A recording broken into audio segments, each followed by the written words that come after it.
Chemistry का 9th class का नया चैप्टर एटम्स एंड मॉलिक्यूल आज शुरू करेंगे।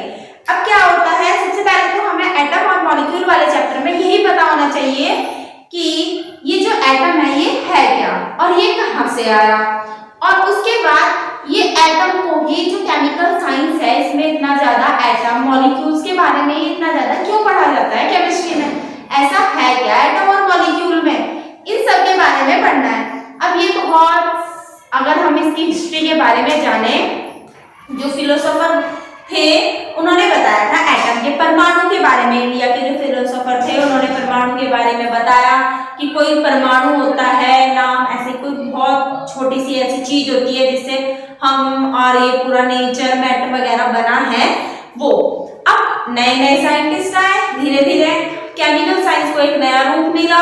अब जो केमिकल साइंस थी इसके अंदर दो लॉ लाए गए, एक तो कंजर्वेशन ऑफ मास, एक लॉ ऑफ कांस्टेंट प्रोपोर्शन, जिसके बारे में हमें पढ़ना है।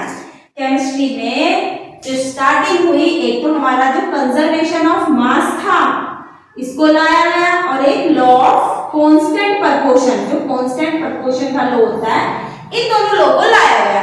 अब ये जो दोनों लॉ थे, सबसे पहले हम कंजर्वेशन ऑफ मास को उठाते हैं। ये दो लॉ पूरी केमिस्ट्री में बहुत ज्यादा जरूरी है। स्टार्टिंग में डाल्टन की एटॉमिक थ्योरी इनसे ही रिलेट करती है। अब लॉ ऑफ कंजर्वेशन ऑफ मास क्या होता है कि हम क्या करेंगे, जो मास होता है ना तो उसे डिस्ट्रॉय कर सकते हैं ना उसे बना सकते हैं, बस उसको एक फॉर्म से दूसरी फॉर्म में चेंज कर सकते हैं। ये law of conservation of mass होता है। जो law of conservation of mass होता है इसके अंदर क्या होता है, mass neither be destroy neither be create but change one form to another form. इसको हमने law of conservation of mass कहा। मतलब कि अगर हम एक रिएक्शन लिखें, जैसे कि हमने एक रिएक्शन लिखी कि हमने हाइड्रोजन की रिएक्शन क्लोरीन के साथ करवाई। हाइड्रोजन का जो मास होता है वो 1 होता है और क्लोरीन का मास होता है 35.5, तो इन दोनों का जो टोटल मास आया वो आया 36.5। इन दोनों की आपस में रिएक्शन हुई, HCl आया। जो हमारा HCl है इसका टोटल मास भी कितना हुआ 36.5, एक और 35। अब ये जो दोनों हैं मास तो हमारा रिएक्टेंट और प्रोडक्ट का सेम ही है, तो ये कंजर्वेशन ऑफ मास को क्या करता है, वैलिड करता है। अब लॉ ऑफ कांस्टेंट प्रोपोर्शन क्या होता है कि हम क्या करते हैं, दो एलिमेंट को लेते हैं, दो एटम एलिमेंट, अब तक एटम वर्ड नहीं आया, यहाँ पे भी हमने क्या लिया, दो एलिमेंट लिया, एक मॉलिक्यूल बन गया। ऐसे ही अब हम क्या करते हैं, दो एलिमेंट को लेंगे, एक के मास को तो कांस्टेंट रख देंगे और दूसरे के मास को हम क्या करते रहेंगे, बढ़ाते रहेंगे। जैसे कि हमने क्या लिया, कार्बन लिया और ऑक्सीजन, दोनों की आपस में रिएक्शन करवाई, बैलेंस नहीं है, सिर्फ अभी बता रही हूँ। कार्बन मोनोऑक्साइड बना, फिर कार्बन ली, दो ऑक्सीजन के मॉलिक्यूल लिए, कार्बन डाइऑक्साइड बन गया, फिर कार्बन ली, ऑक्सीजन के 3 मॉलिक्यूल लिए, CO3 बन गया। अब जो हमारा कार्बन होता है इसका जो मास होता है वो कितना होता है 12, यहाँ पे भी 12, यहाँ पे भी 12। इसका मास कितना होता है 16, ऑक्सीजन का यहाँ पे कितना हुआ 32, यहाँ पे 48। इसको तो एक ही रखा, इसको बढ़ाते गए। अब अगर मैं इन दोनों को एक ही टेबल से काटूं तो ये 4 भी टेबल से कट जाएंगे, ये वाला कितना आ जाएगा 3 और ये 4, ये वाला कितना आ जाएगा 3 8, ये 3 12। अब ये देखो 4 1 4, 4 2 18, 4 3 12। अब एक का मास को हमने कांस्टेंट रखा और दूसरे के मास को उसके प्रोपोर्शन में हम क्या करते रहे, बढ़ाते रहे। इसे लॉ ऑफ कांस्टेंट प्रोपोर्शन कहते हैं। अब ये जो दोनों लॉ थे इससे जॉन डाल्टन साइंटिस्ट हैं जिन्होंने सबसे पहले एटम की थ्योरी दी थी। एटम के बारे में पता चल गया था कि जो एटम है, जॉन डाल्टन ने बताया था कि जो एटम होता है वो सबसे छोटा पार्टिकल जो होता है जिससे सब कुछ बना है वो क्या है, एटम है। अब ये जो हमारा एटम होता है इसकी जो एटॉमिक थ्योरी है, सबसे पहले एटम की जो एटॉमिक थ्योरी दी गई वो जॉन डाल्टन ने दी। अब जो जॉन डाल्टन थे उन्होंने बताया एटम बहुत ज्यादा छोटा होता है। फिर उन्होंने बोला अपनी लाइंस में कि जो हमारा एटम होता है, उनका फर्स्ट लाइन थी कि जो एटम है सबसे छोटा है, दूसरा जो एटम है उसको हम डिवाइड नहीं कर सकते।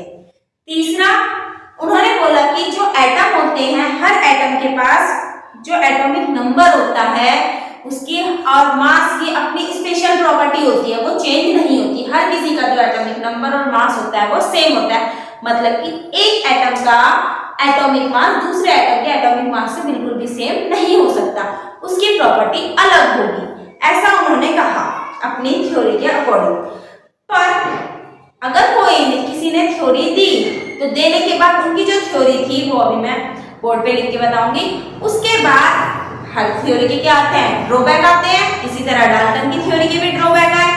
अब जो डाल्टन था उन्होंने बोला था जो सब कि एटम को हम डिवाइड नहीं कर सकते हैं और एक एटम का जो मास है वो फिक्स रहता है, उसकी जो प्रॉपर्टी होती है वो फिक्स रहती है। जैसे कि हमारे सामने डाल्टन की एटॉमिक थ्योरी होती है, उसके अकॉर्डिंग क्या होता है, all matter is made up of the very thin particle. Her matter एक सबसे थिन से पार्टिकल से बना हुआ है, जिसे क्या कहते हैं हम, एटम कहते हैं।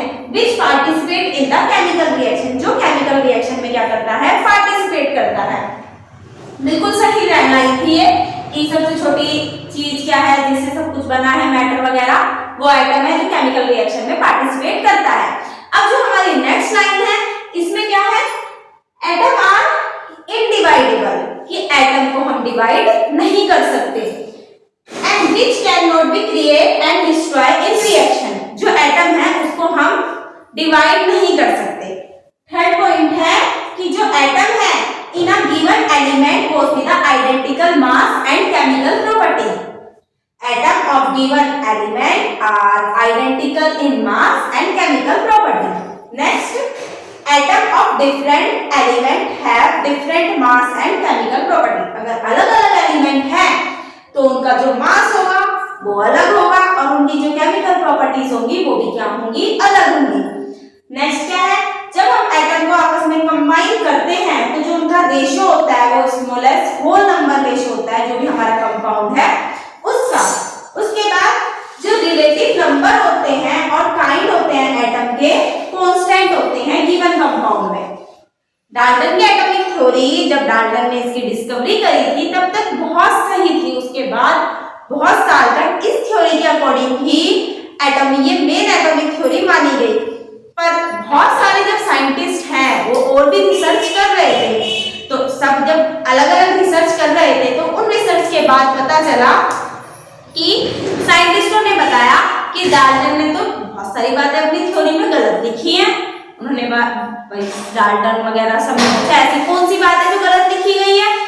अब उसमें पता चला डाल्टन ने कहा था कि एटम को डिवाइड नहीं कर सकते, पर जब नई मॉडर्न एटॉमिक थ्योरी आई तब पता चला कि एटम को तो डिवाइड कर सकते हैं। एटम तो 3 भागों में डिवाइड हो सकता है। वो 3 भाग कौन कौन से थे, इलेक्ट्रॉन, प्रोटॉन और न्यूट्रॉन।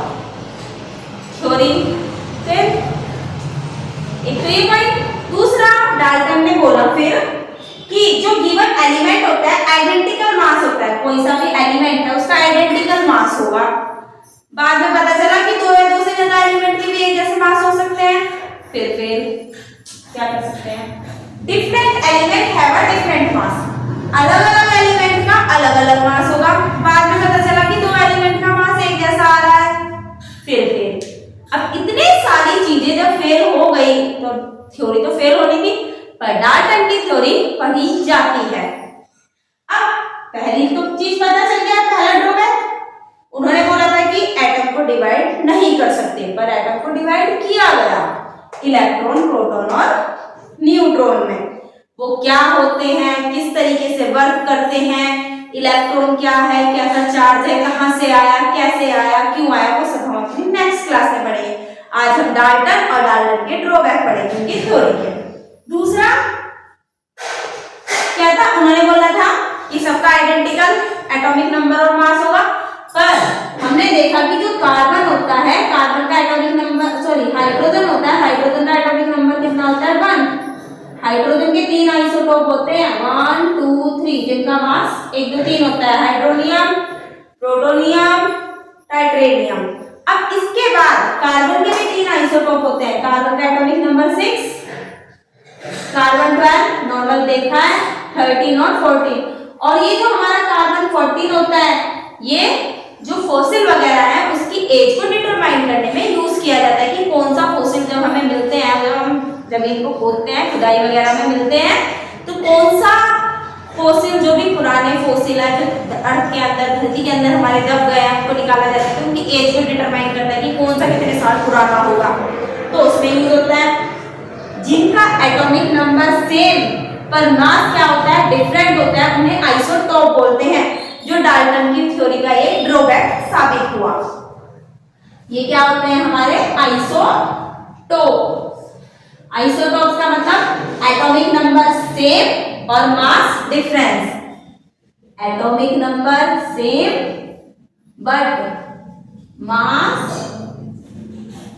डिफरेंट।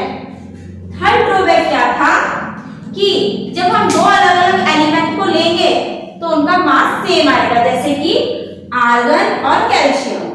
आर्गन का एटॉमिक नंबर 80 और कैल्शियम का एटॉमिक नंबर 20, पर दोनों का मास तो 40 होता है। ऐसे एलिमेंट को क्या कहा जाता है, आइसोबार। आइसोबार का मतलब क्या होता है, जिसका एटॉमिक नंबर क्या हो, डिफरेंट बट जो एटॉमिक मास है वो क्या हो, सेम, तो इसे क्या कहा जाता है, आइसोबार। ये डाल्टन की थ्योरी के ड्रॉबैक थे। मैं शॉर्टली पूरी थ्योरी फिर से बता देती हूँ। डाल्टन बहुत अच्छे साइंटिस्ट थे, उन्होंने एक थ्योरी दी थी जिसे डाल्टन की एटॉमिक थ्योरी कहा गया। उन्होंने बताया था, सबसे पहले एटम के बारे में बताया था, उनको नोबेल प्राइज भी मिला था। दूसरा, उन्होंने बताया था कि जो एटम है वो डिवाइड नहीं किया जा सकता। एटम को किसी भी केमिकल रिएक्शन में जब हम अलग अलग एलिमेंट लेते हैं, एटम वाज विद इनडिवाइजिबल पार्टिकल्स को डिवाइड नहीं किया जा सकता है। जो हमारा एलिमेंट होता है आइडेंटिकल मास होता है, उसका केमिकल प्रॉपर्टीज होती हैं, और एटम में डिफरेंट एलिमेंट है वह डिफरेंट मास, अलग अलग एलिमेंट का अलग अलग मास होता है। Combine to be the ratio whole number form. जब रेशियो में कंबाइन करेंगे तो होल नंबर फॉर्म होता है कंपाउंड का। जो रिलेटिव नंबर होते हैं और काइंड होते हैं एटम के, कांस्टेंट होते हैं गिवन कंपाउंड पर।